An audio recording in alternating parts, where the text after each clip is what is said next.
하나님 말씀은 사무엘상 20장 35절에서 43절 말씀입니다. 우리 같이 한 목소리로 함께 읽겠습니다. 아침에 요나단이 작은 아이를 데리고 다윗과 정한 시간에 들러 나가서 아이에게 이르되 달려가서 내가 쏘는 화살을 찾으라 하고 아이가 달려갈 때에 요나단이 화살을 그의 위로 지나치게 쏘니라. 아이가 요나단이 쏜 화살 있는 곳에 이를 즈음에 요나단이 아이 뒤에서 외쳐 이르되 화살이 내 앞쪽에 있지 아니하냐 하고 요나단이 아이 뒤에서 또 외치되 지체 말고 빨리 다름질하라 하매 요나단의 아이가 화살을 주워 가지고 주인에게로 돌아왔으나 그 아이는 아무것도 알지 못하고 요나단과 다윗만 그 일을 알았더라. 요나단이 그의 무기를 아이에게 주며 이르되 이것을 가지고 성읍으로 가라 하니 아이가 가매 다윗이 곧 바위 남쪽에서 일어나서 땅에 엎드려 3번 절한 후에 서로 입맞추고 같이 울되 다윗이 더욱 심하더니 요나단이 다윗에게 이르되 평안히 가라. 우리 두 사람이 여호와의 이름으로 맹세하여 이르기를 여호와께서 영원히 나와 너 사이에 계시고 내 자손과 네 자손 사이에 계시리라 하였느니라 하니 다윗은 일어나 떠나고 요나단은 성읍으로 들어가니라. 아멘. 이제 사울이 다윗을 확실히 죽이기로 결심한 것을 확인을 하고 이제 요나단은 그것을 다윗에게 알려줘야만 했습니다. 그래서 이틀의 잔치를 마치고 요나단은 그 잔치의 자리에서 음식을 먹지 않고 분노하여 자리를 떠났습니다. 그리고 그 다음 날 아마 밤새 밤을 지새웠을 것입니다. 이제는 아버지 사울 왕이 다윗을 죽이려고 하는 그 마음이 설마 했는데 그것이 이제 확인이 됐고 지금 들에 그 안전한 곳에 숨어 있던 다윗 이제 내일 새벽이면 그곳에 가서 이제는 도망가라고 이야기해야 되는 이제 그런 상황입니다. 그러니 밤새 잠을 못 이뤘을 겁니다. 밤을 새우고 아침이 되어 요나단이 이제 종 하나를 데리고 다윗과 정한 곳에 갔습니다. 가서 이제 아이에게 화살을 가져오도록 하고 활을 쏘는데 그 종이 서 있는 곳을 지나쳐서 화살을 더 멀리까지 화살을 쏘게 됩니다. 그러면 이제 그 종이 화살을 가지러 갈 때 내 앞에 있다. 그러니까 빨리 가서 주워와라.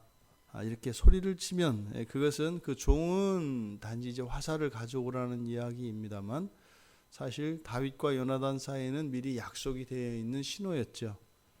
왜냐하면 그 이전까지 사울이 다윗을 죽이려고 할 때 보였던 그런 집착과 그 열심을 보면 요나단의 미행을 붙였을 가능성이 많습니다. 왜냐하면 다윗과 요나단의 관계를 알고 있기 때문에 그래서 다윗이 모습을 드러낼 수도 없는 거죠. 왜냐하면 지금 어딘가에서 병사들이 숨어 있을 수 있기 때문입니다. 그래서 요나단이 그렇게 신호를 보냈고 종은 어쨌든 그것이 무슨 의미인지 모르니까 요나단의 말을 따라서 화살을 주어서 가지고 옵니다. 그때 요나단 마음이 어떻겠어요? 지금 저 멀리 다윗이 숨어 있고요. 종이 이제 그 화살을 가지러 막 달려갈 때 사실 이미 다윗과 요나단 사이에는 서로 약조가 되어 있습니다. 그 이야기를 했을 때는 다윗 보고 지금 즉시 달아나라라고 하는 신호였던 거죠. 그 종은 화살을 주우러 이제 죽어라 하고 이제 요나단의 명령을 따라서 죽어라 하고 뛰어왔겠죠. 사실은 이제 요나단의 머릿속에서는 눈에 보이는 것은 자기의 그 머슴아이가 그 화살을 들고 뛰고 있습니다만 사실은 요나단의 마음속에서는 다윗이 뛰고 있죠. 다윗이 그 바위 너머로 해서 이제는 살아야 되니까 막 달리고 있는 모습이 그 화살을 들고 오는 그 머슴을 통해서 요나단의 마음속에는 다윗이 보였을 겁니다. 그 화살을 가지고 돌아왔을 때 그때쯤이면 이제 다윗도 멀리 갔을 겁니다. 하나님, 이제 뭐 다윗을 언제 다시 볼지 기약이 없죠. 기약할 수가 없죠. 어쩌면 그게 사흘 전에, 이틀 전이죠. 이틀 전에 만나서 서로 이야기를 나누었던 그것이 어쩌면 마지막 그 만남이 될 수도 있습니다. 그러니까 평생 다시 못 볼 수도 있습니다. 그러니까 요나단 마음이 어떻겠습니까? 그러니까 이제 그 아이가 그 머슴이 화살을 가지고 돌아왔을 때 활과 화살을 맡기고 먼저 성으로 돌아가라고 합니다. 그리고 요나단은 빈들에 혼자 남겨져 있는 거죠. 이제 아무도 없는 그곳에서. 사실은 요나단에게는 정말 이제는 뭐 천혜의 고아와 같은 그런 심정이었을 겁니다. 다윗에 대한 그 지극한 사랑, 다윗에 대한 그 마음이 특별했기 때문에 요나단의 마음속에는 그 텅 빈 빈들보다도 더 공허한, 더 허전한 그런 마음이었을 겁니다. 그러니 그 자리를 떠날 수가 없는 거죠. 다윗을 생각하느라고 이제는 다시 볼 수 없는 그 다윗에 대한 그리움 때문에 그 빈들에 혼자 남아 있습니다. 그런데 41절에 보니까 우리말 성경에는 아이가 가매 이렇게 해서 뒤에서 이제 다윗이 나타난 것을 마치 인과관계로 해석을 합니다. 그러니까 다윗이 숨어 있다가 그 종이 이제 가고 나서 나왔다. 그러니까 문맥을 좀 못 살린 것 같아요.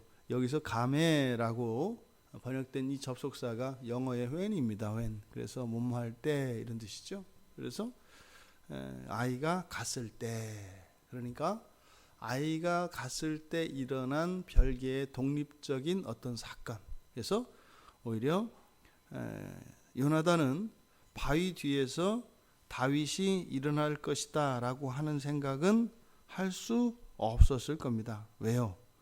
22절에서 이들이 약조한 것은 그렇게 신호를 보냈을 때는 매우 급박한 상황이고 즉시 달아나라고 하는 신호였기 때문에 요나단이 그 정도로 더 내 앞으로 가서 그것을 주워와라, 근데 빨리 달려라 이렇게 이야기했을 때는 매우 급박한 상황이니까 모습을 드러내지 말고 즉시 달아나라 라고 하는 신호였기 때문에 다윗은 그 자리에 없어야 맞습니다.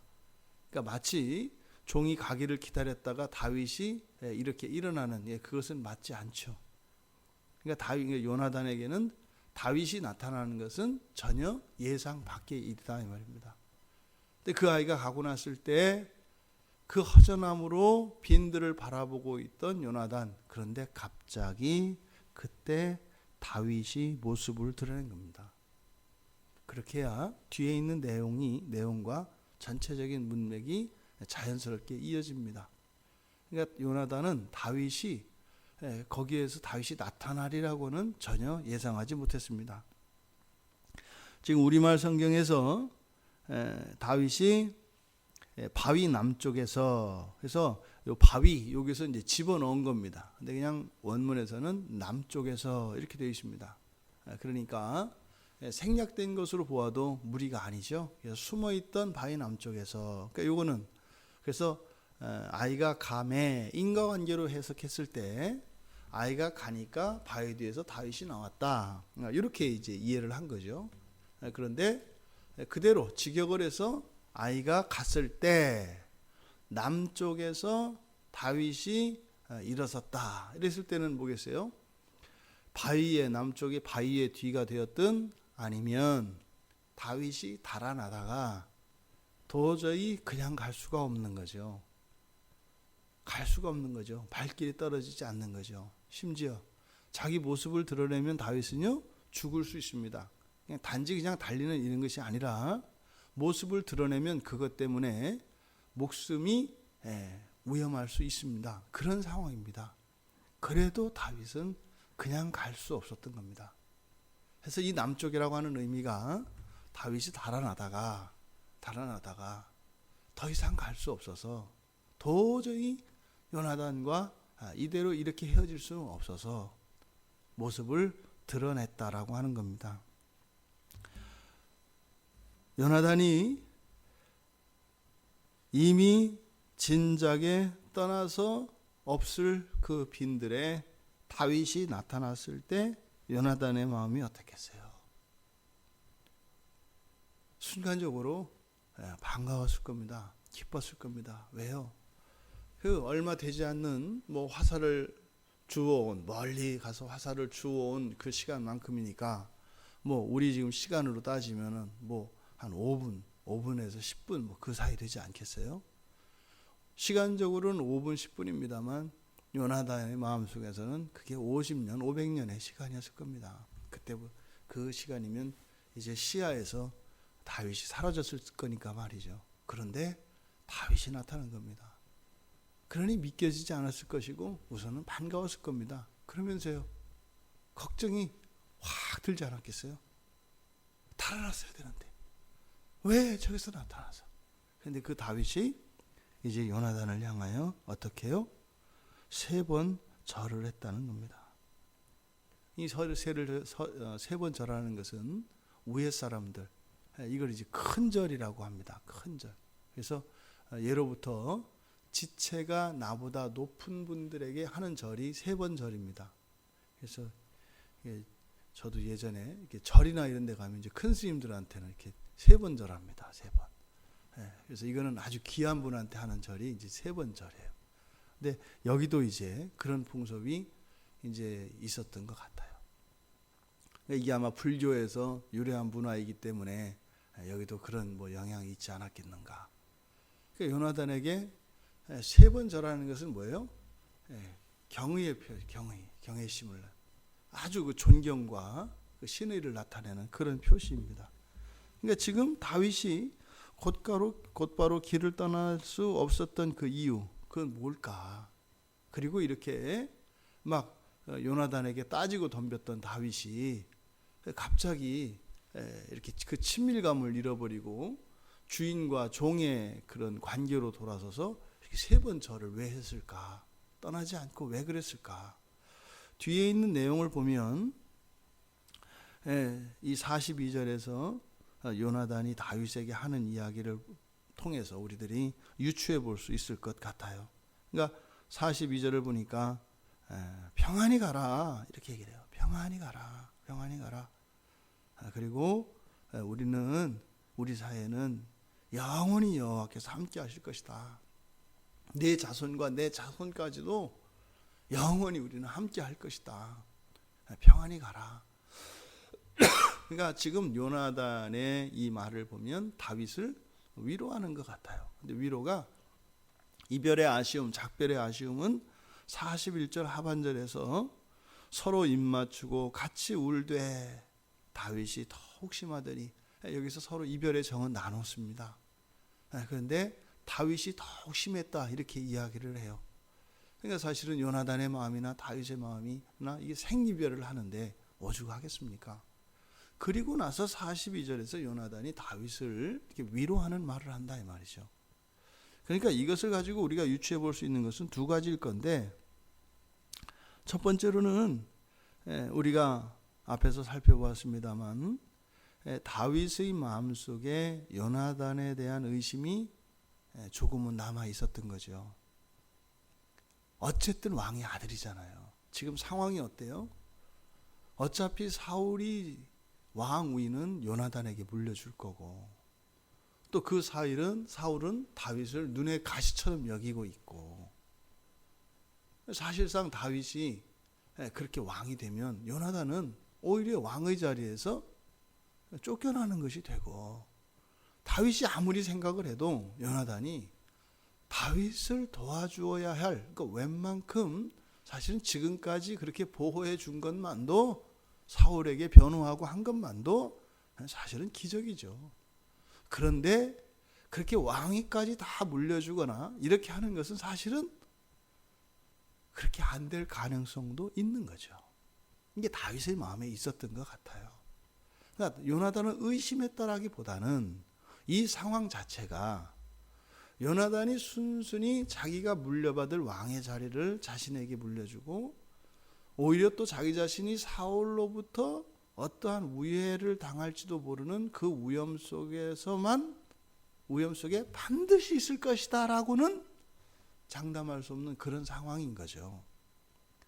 그랬는데 요나단이 어떻게 했습니까?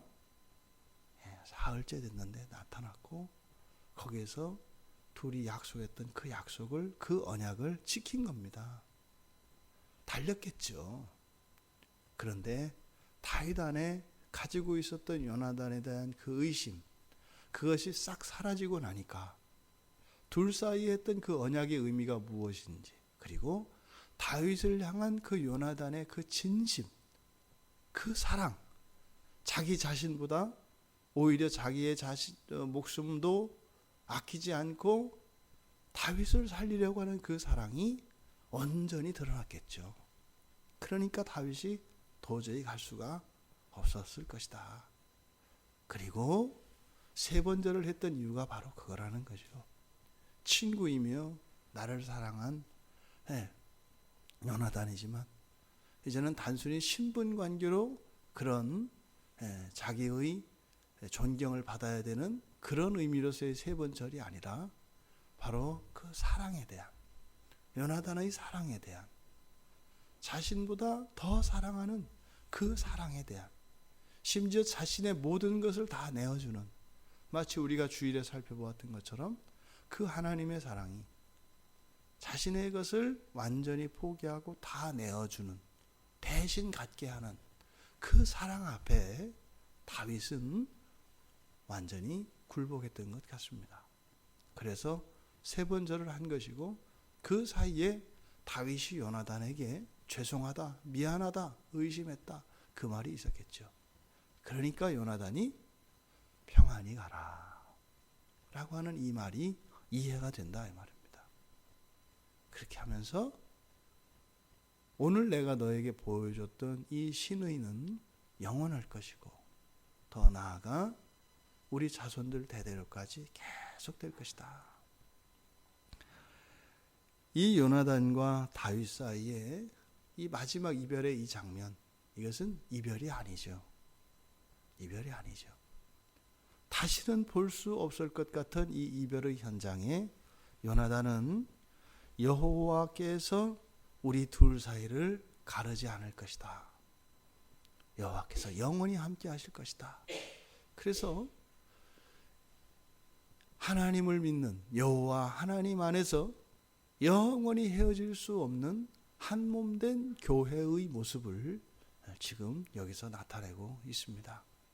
예수 그리스도 안에 있는 이들은 영원한 우리입니다. 영원한 한 몸입니다.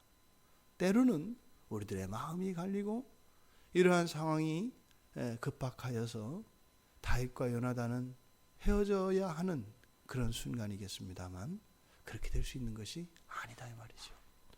환경이 갈라놓을지라도 이 마음이 갈라지지 않는다면 그것은 시간과 공간을 뛰어넘어 완전한 하나인 것입니다.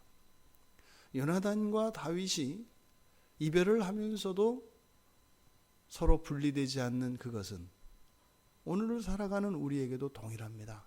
다윗과 우리가 분리되었을까요? 그렇지 않죠.